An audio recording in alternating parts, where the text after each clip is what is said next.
দেশ ও দেশের বাইরে আমার প্রাণপ্রিয় ভাই বন্ধুরা যারা আছেন সকলের প্রতি আমার সালাম।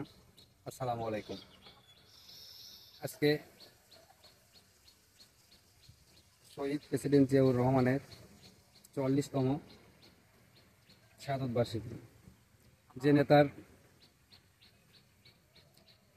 আমরা হয়তো বা দেখি নেই, গল্প শুনে কিছু ভিডিও চিত্র দেখে তার দিক নির্দেশনায় রাজনীতি করতেছি।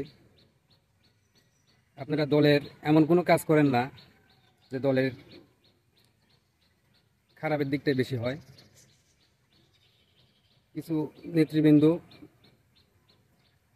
নতুন অপরিচিত মুখ যাদেরকে দেখতে পাচ্ছি বর্তমান দলের নাম ভাঙিয়ে অসৎ আচরণ করতেছে, তাদের প্রতি আহ্বান জানাই এই জিনিসটা আপনারা এখনও সংশোধন হয়ে যান।